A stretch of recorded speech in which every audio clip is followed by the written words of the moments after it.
காலையிலிருந்தே நல்ல மழை விடாம பெய்துட்டே இருக்கு. இந்த மழைக்கு சூடா சாம்பார் சாதம் சாப்பிட்டா நல்லா இருக்குமேன்னு தோணுச்சு.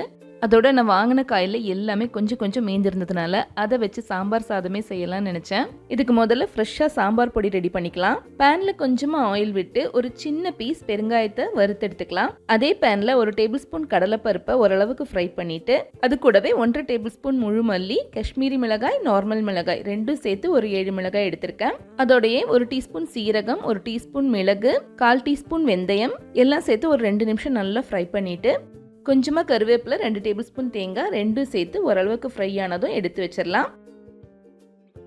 இந்த பொருட்களெல்லாம் வறுக்கும் போது மிதமான சூட்லேயே வச்சு வறுக்கிறது நல்லது.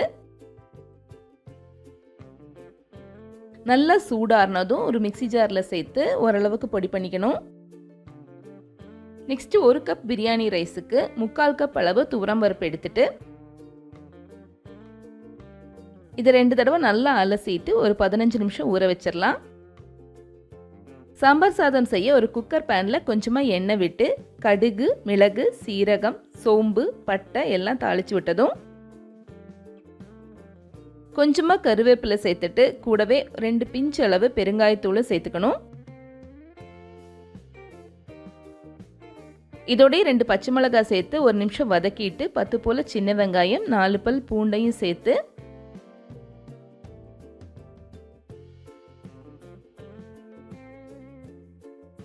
இது ஓரளவுக்கு நல்லா வதங்கினதும் 1/4 டீஸ்பூன் மஞ்சத்தூள் சேர்த்து கலந்துட்டு இது கூடவே 2 தக்காளி சேர்த்து வதக்கிக்கணும். இதுக்கப்புறம் கட் பண்ணி வச்ச கேரட், பீன்ஸ், முருங்கைக்காய், அவரைக்காய்,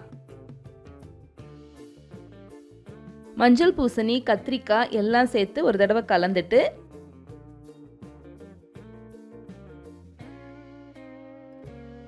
ஏற்கனவே பொடிச்ச சாம்பார் பொடியும் சேர்த்து மிக்ஸ் பண்ணிக்கலாம். தேவையான கொஞ்சமாக தனி மிளகாய் தூள் சேர்த்துக்கலாம்.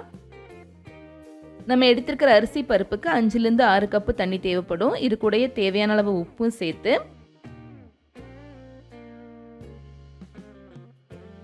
குக்கரில் 4லேருந்து 5 விசில் வச்சு குக் பண்ணி எடுத்ததுக்கப்புறம்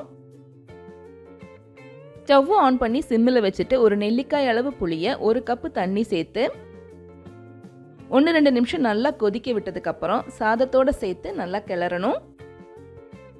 2 நிமிஷம் கழித்து கடைசியாக 1 ஸ்பூன் நெய்யும் கொஞ்சமாக மல்லி இலையும் தூவி மிக்ஸ் பண்ணால் அருமையான சாம்பார் சாதம் ரெடி.